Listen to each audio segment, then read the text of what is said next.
Hello, I'm Mary Ito, and welcome to the CRAM podcast.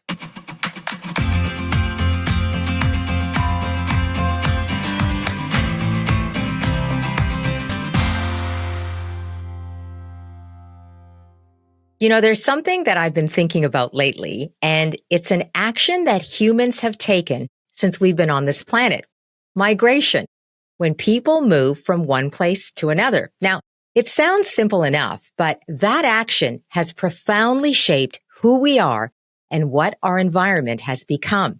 Migration has shaped every society, its composition, its character, and it's changed us, even in the most fundamental way, our genetics. Why do we move from one place to another? And what is the impact? Michael Hahn thinks a lot about these questions. He's an associate professor and director of the Statistics Canada Research Data Centre at Western University, and he joins us. Hello, Michael. Hello, Mary. The more I got into this field, I find it absolutely fascinating, although I think at first glance, when people say, statistics, migration, they might think it's really dry. What got you interested in this subject? Well, it's probably a two-sided answer. The first side of it is, my parents came to Canada from the Netherlands.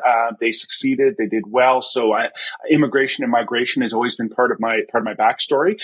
The other side of it is I was trying to become an engineer when I was doing my undergraduate degree, and I wasn't doing very well. So I needed to look around for a second best option, and that's where it drew me to sociology and demography. How is it that so many great things in this world happen by accident? It's incredible. I think most of it, I've tripped over most of the good things in my life. Okay, so humans, as I was saying, have been on the move since we've been around, and that would be for, I guess, a couple of 100,000 of years. What would you say are the big takeaways as far as our migration as a species goes? Well, I think the biggest thing is that people tend to move for opportunity. Now, what those opportunities would be defined as has shifted over time. 300,000 years ago, most people were probably trying not to die. Whereas, now, more recently, we're looking for opportunity in the labor market, in the residential market. So we just want to enhance our lives in some way. So the underlying motivation has changed, but the operationalization has shifted over time. So I guess, people still do move because they don't want to die, right? Because I think about big factors, factors which we don't have any control over, war, let's say, right? Or yes. A natural disaster happens. I think about the fires happening in California. People had to evacuate, right? They had to move. And then looking maybe for more resources historically, like natural resources. But today, reasons can be very personal, right? You're looking for a better job or housing, or even just, you want a better life, and maybe a better life for your children. Yes, or what you believe will be a better life. I left rural Canada at a very young age because I thought the opportunities were in the city, and I'll never know if that was the right decision or not. I'm happy now, but I probably could have built a good life in rural Canada as well. I just chose not to. And can you give examples of when historically big groups of people moved and that had a significant impact on a country and perhaps even on the world and the way it functioned? Yes, of course. We can stick with Canada if you'd like, because we've had various waves of migrants coming. One of the big ones was in the early 1900s. That's when the proportion of people that were immigrants in Canada was among as high as it's ever been. World War II, World War I, those are great examples that I know that my parents were part of that. My parents and grandparents were part of that second wave. But, lots of European migrants came over at that time. We could look at the 1800s where we had the Canadian equivalent of the Homestead Act. People would leave Europe and come here for free land. These are all just great examples of trying to pursue opportunities. What I think is interesting now is that anywhere that I think humans were going to go on Earth, they've probably been there already. So what are we doing next? We're talking about going to Mars, because, and that's another form of migration, right? People are going there to seek opportunity and to see what's going on. Absolutely. Or looking at the moon of Jupiter. Yes, For yes. life. Yeah, for life. It's interesting because when you were talking about that and the big things that affected migration to Canada, I actually have never thought about, okay, so that Canada was affected, but what about countries where people left? I've never actually thought about the impact on that. It's pretty profound. I mean, you could look at places like Southern Europe, where you had a large amount of people that left at probably the most inopportune time for the country itself. Because if you think about how expensive it is to bring children up to the age where they start to become more or less independent, there's a lot that goes in there, right? You start off in a hospital, and then you get immunized, and then you go to school, and you learn how to play hockey. All of these things that happen, those all require significant investments and resources. And at the moment where presumably a country or a jurisdiction gets its time back or gets its return back, people migrate, they Mm. leave. So the return on investment is almost always negative. And in a prior life, I worked at the University of New Brunswick, and that part of Canada, Atlantic Canada, it knows outmigration in ways that the rest of the country simply does not. So in 1951, the four Atlantic provinces had the highest fertility rates across Canada. It was one, two, three, four. Right as people were about to start working and helping develop the area, they moved to places like Ontario and BC. And I don't know that Atlantic Canada has ever fully recovered from that. Ah, and did they move because they felt there were better opportunities? Yeah, there was a big Mm. manufacturing boom underway in Ontario and in Quebec. And also, oil's always been always drawn people to Alberta. And so now, just to kind of complete the story, the Atlantic Canadian provinces have the four lowest fertility rates of all the provinces. And I think that's partly because the demographic structure of that jurisdiction was profoundly changed when everybody moved westward. Oh, gee, that's so fascinating. And yeah, when you talk about a person's lifespan, and it is interesting, you talk about when someone is born and they're in the hospital and then nurturing that child and waiting until it becomes a productive adult for society. That is a lot of investment. You're right. Um, so when you actually look at the lifespan of someone, at sort of the timeline of when they move, what do we know about that? Well, Generally, yeah, generally. that's a great question. It's changing over time, just because I think the composition of the population is changing over time and what they do. So when very few people pursue post secondary education, they would almost hit the labor market, when they complete high school, or sometimes people wouldn't even complete high school, and that would be when they move, because they're looking for opportunities at that point, and then they're drawn to other parts of Canada and the world. But now, however, post secondary education is becoming more of a norm than it was in the past. So now what we're seeing is that people are moving later in life, because they have to, other than moving for school, but I always consider that to Hmm. be a temporary migration. I mean, permanent migration is happening later in life because individuals, they want to stock up on their education first before they go see what kind of opportunities are available for them. So what kind of ages are we looking at when people do the most moving? Yeah, it's a very clear profile, and it's very similar between males and females. Usually, you start to see an uptick around middle 20s, and then it peaks for about a decade, and then it starts to really tail off. So by the time you're old like me, not too many people are thinking about moving anymore, unless they're thinking about retirement destinations. Oh, so you're saying by the time, oh, sorry, and would this be true of almost every, would it be true of Western countries, or like, where is this true? Yeah, most of the Western world, the migratory behavior is fairly similar. So, just Mm. as an example of that, over the past 40 years or so, the rates of migration, so the number of times people move and how often they move, that has been steadily trickling downwards, not just in Canada, but across most of the Western world. So that would include Europe, the United States, etc. I don't know why that surprises me. Because I think I was under the assumption that, well, a couple of things, because the world is such a smaller place, it's right, right? We can travel so easily now. Planes take us so many different places, and we have a higher level of education. And many of us compared to, maybe 100, 200 years ago, are part of the middle class. We can travel, we can move around. So like what's going on? Why are we not moving around as much? Why, where's that? Oh, I want a different job. I want to move somewhere else and try this, or like what's going on? Well, there's a couple of things.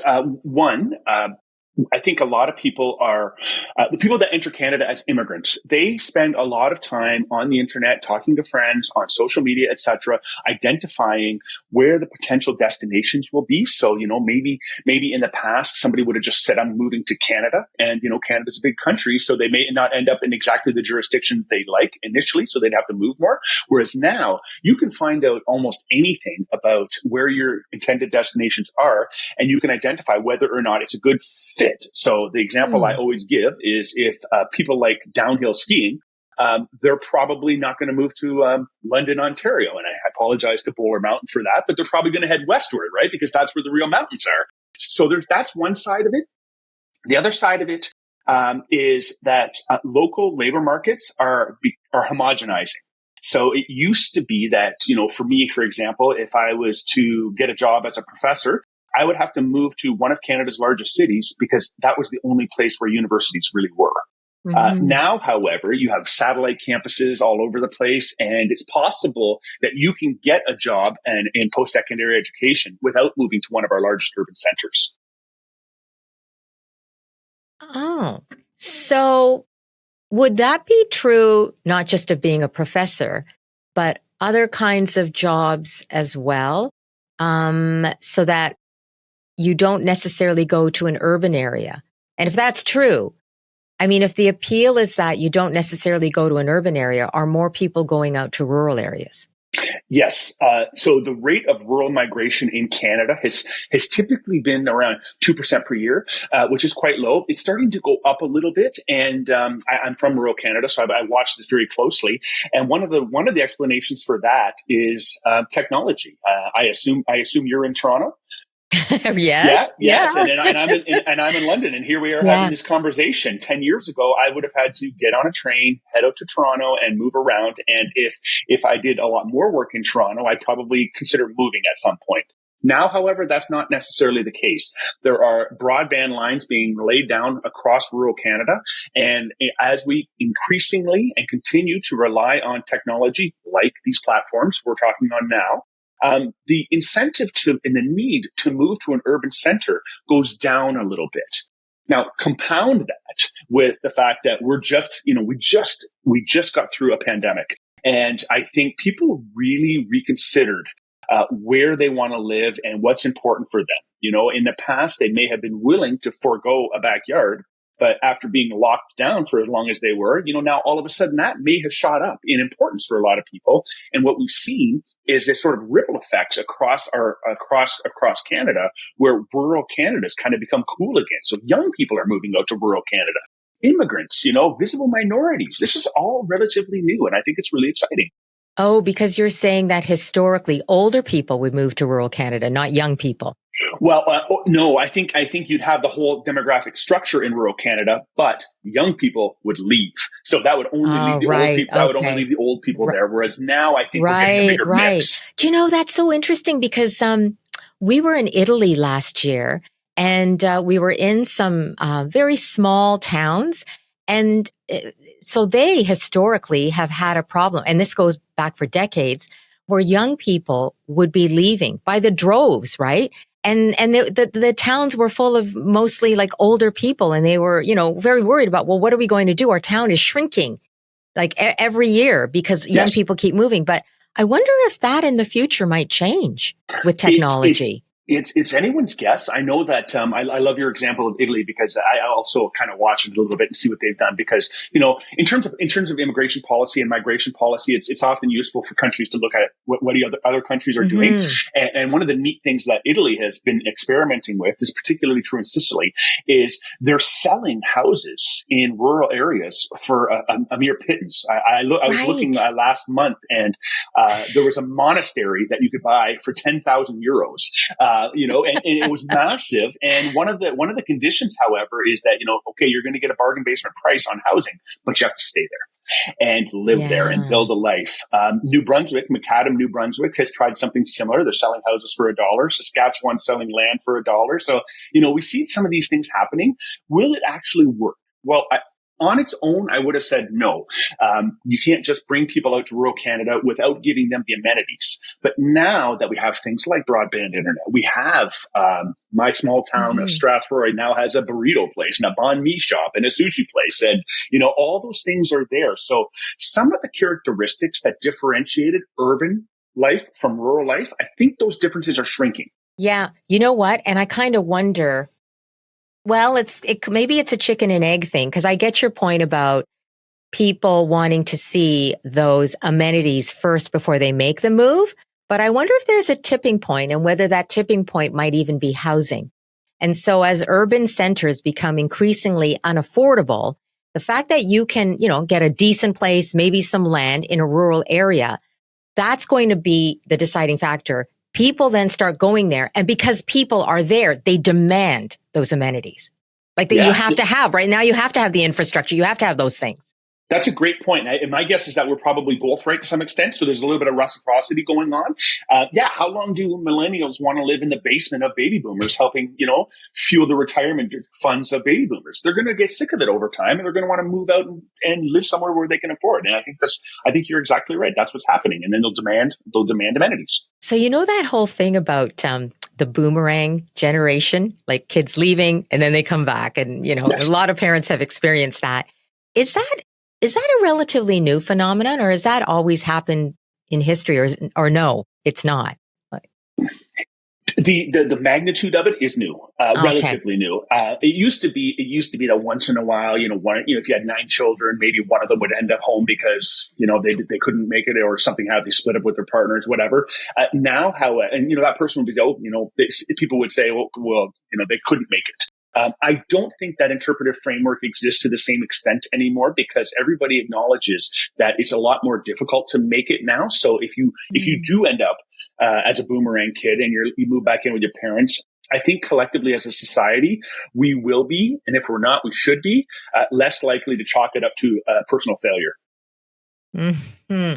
Well, and that has big implications as well, of course, on the parents of those, let's just say they're millennials and the parents are baby boomers or older, because that can also be a financial drain on them, right? On the parents having kids back at home.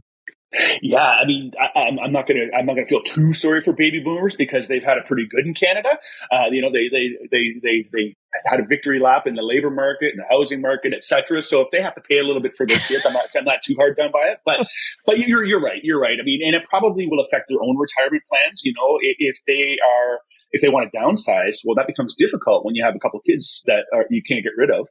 So it's going to be more difficult for you to downsize. And I think what we're likely to see then is that there's a little bit more friction in the housing market, and we don't see the same level of turnover that we would have in the past, because individuals need to retain that larger dwelling in case your kids come back. It's a good thing you're a sociologist doing this. I think it's so fascinating. And you could probably have an economist on next week, and they'd say exactly the opposite. No, because the thing, it's so, because the deeper you dig into migration, the overlap with absolutely every other area of study, right? It's Yes. just impossible to ignore. It affects everything. Yes, I agree. And one of the things that I like to tell my class, my population studies class, is, think about if you had 9 children. That's how many children my grandmother had on my father's side. You had 9 children. You're not going to invest in each of those 9 children to the same extent. You're not going to pay their rent. You're not going to write notes for them to go out of school. And, so now we have, 2 children. Parents are investing much more heavily in their kids. And I think that has implications for when children get a little bit older and, they realize that maybe it's a little bit more difficult to make it out there on your own. There actually is a place for them to come back to. I'm not sure that my Dutch grandparents would have welcomed my parents back had they not made it in the labor market. And so, Michael, how important is immigration to Canada?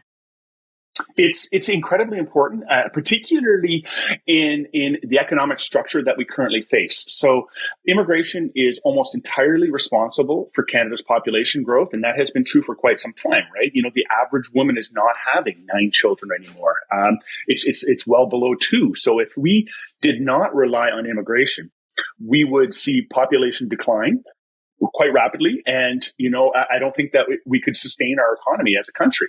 So is that important? Well, we told ourselves that we live in what I like to call a frontier economy. So, we amass wealth by generating and trying to extract new resources. And to do that, we need new people.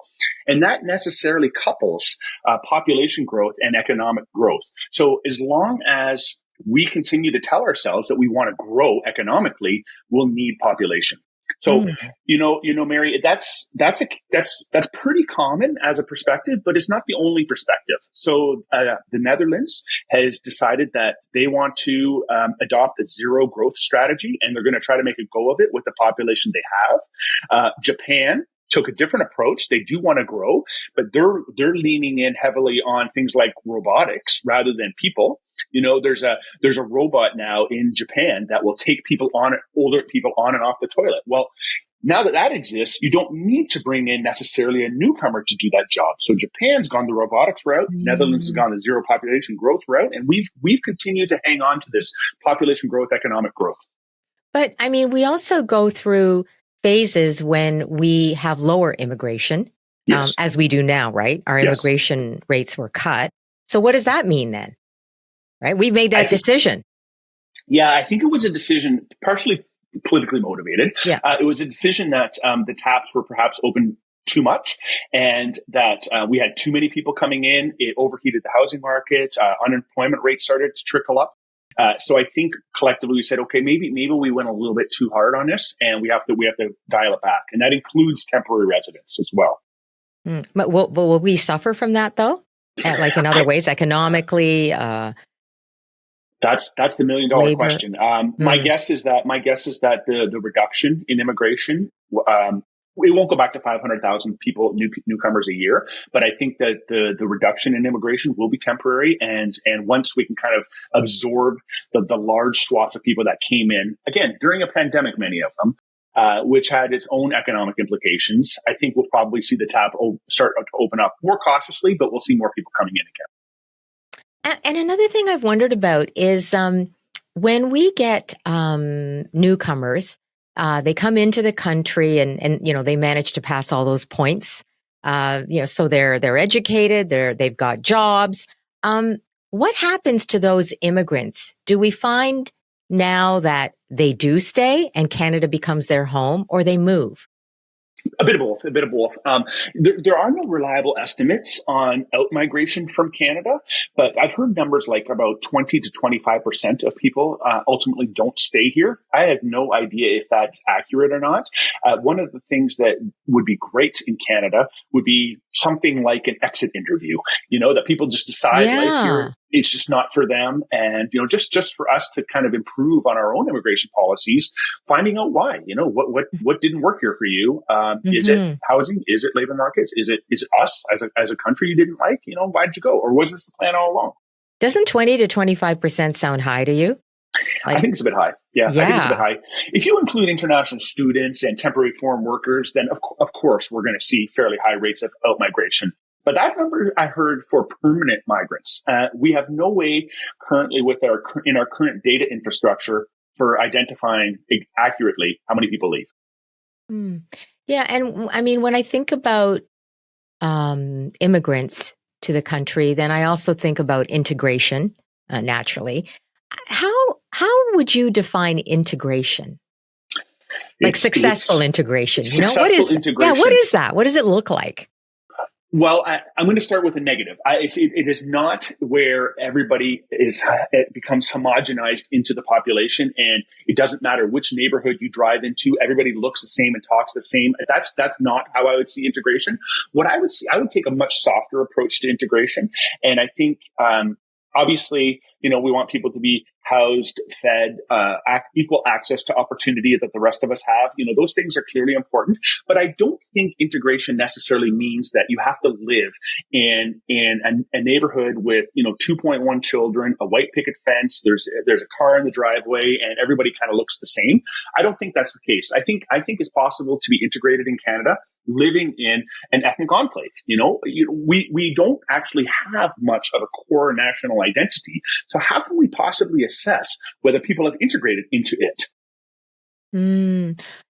So it's interesting you say we don't have much of a core national identity, which I've heard many people say. Why do you think that is?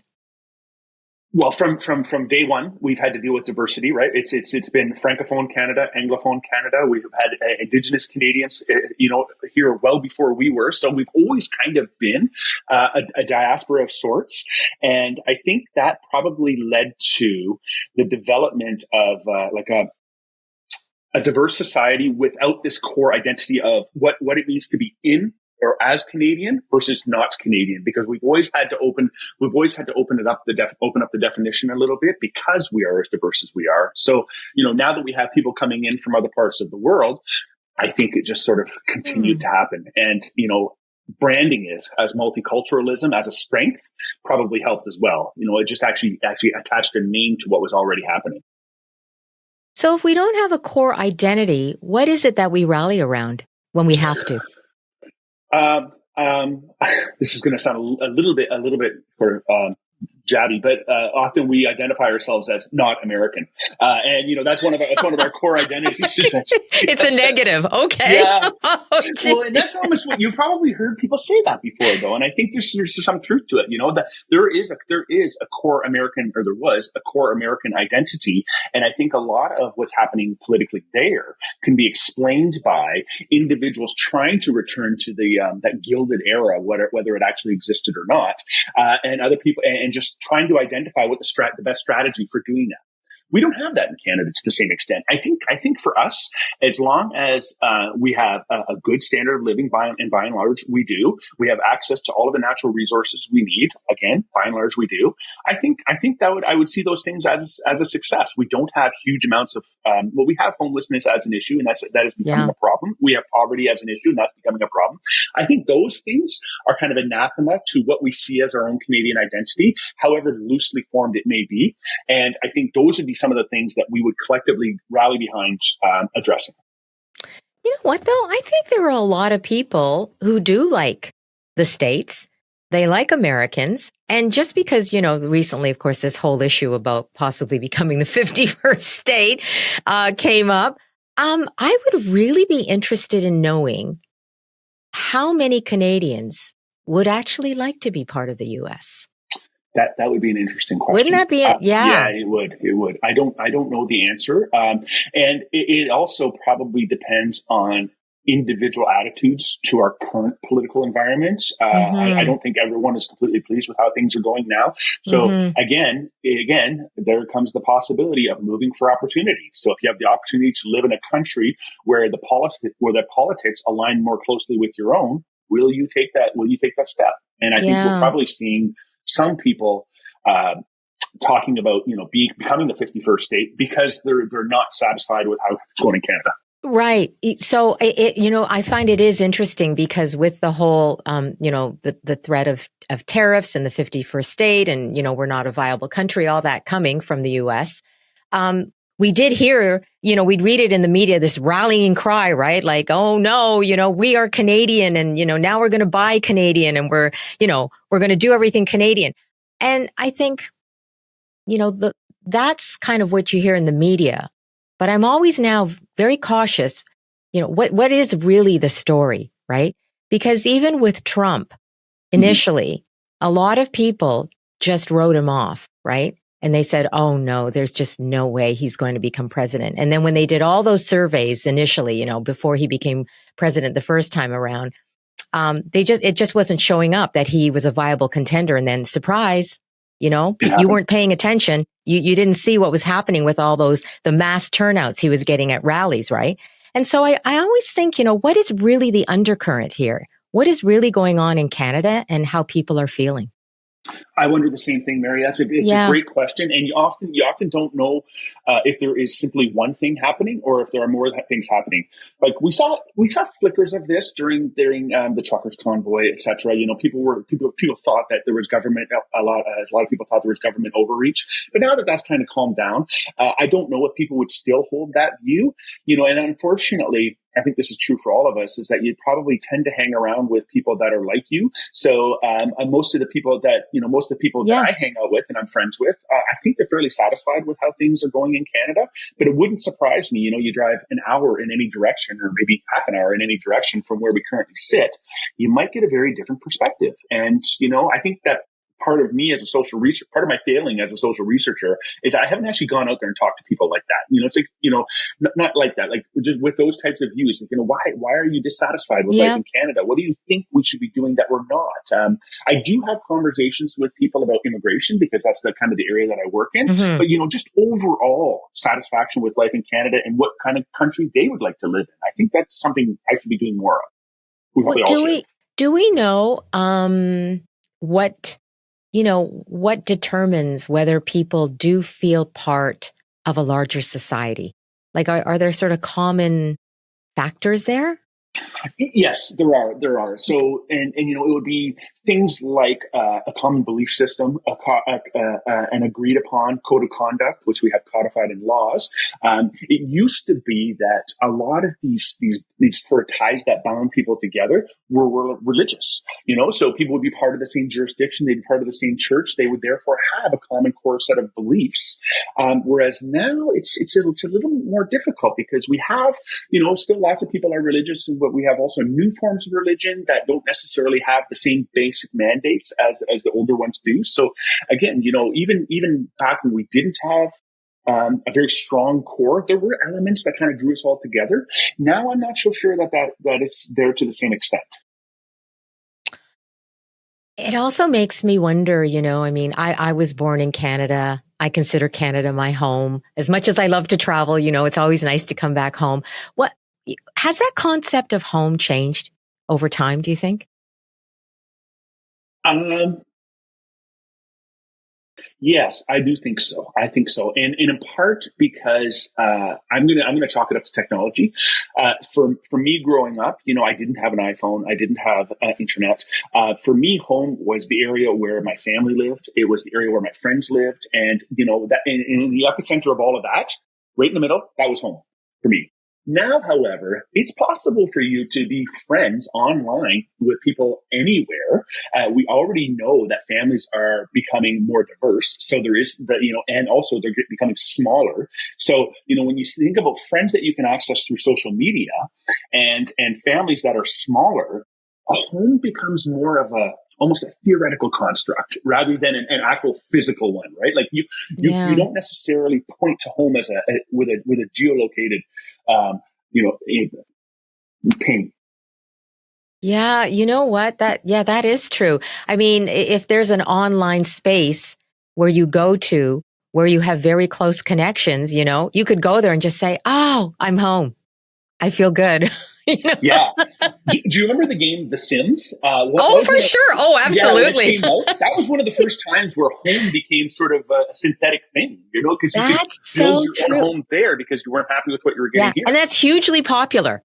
Yes, It's hugely popular. still. Um, so you think that the home of the future might be virtual, a virtual home, possibly for Yeah, some people. less physical, I think. So, you know, I think as housing becomes more expensive, the importance of the physicality of it will be diminished, particularly when it's supplemented by things like social media and the ability to interact with people like we're talking now.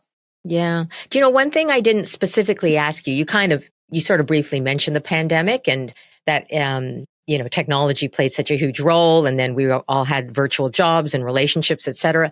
I'm just wondering though, like coming out of the pandemic, um, what do you think permanently has changed?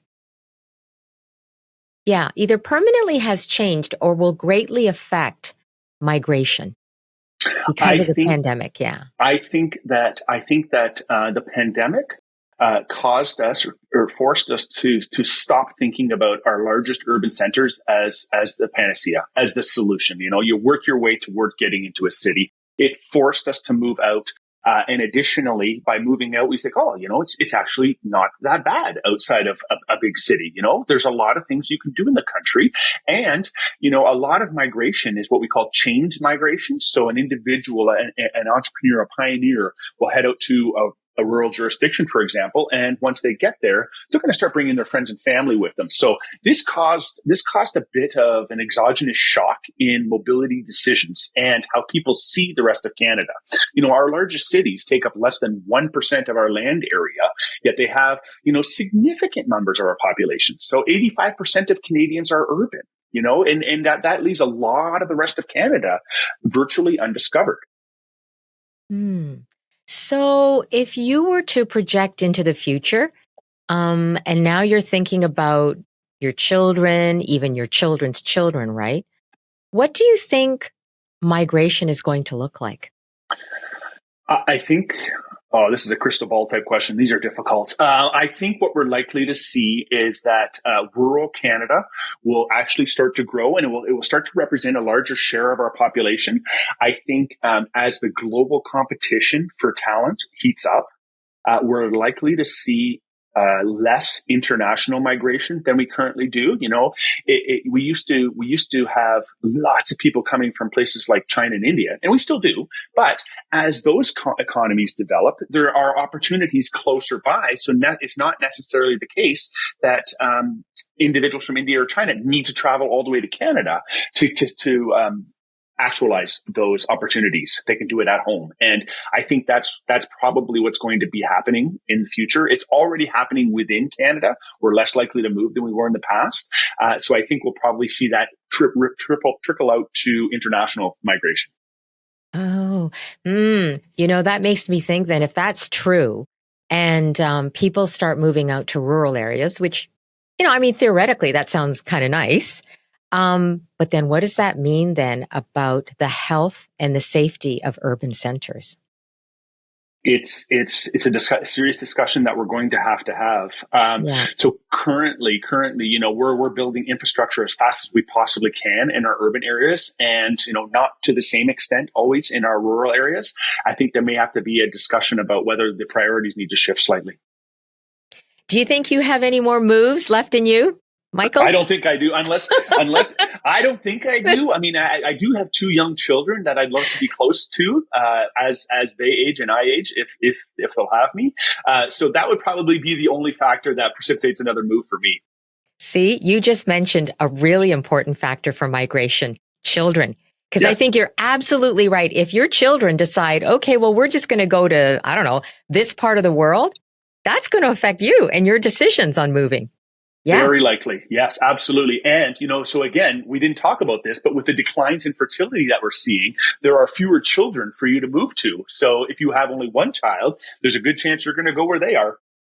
Oh, such an interesting discussion, Michael. Oh my goodness. So much more we could talk about. I loved it. Thanks so much for coming on. My pleasure. It was great. It was great being here.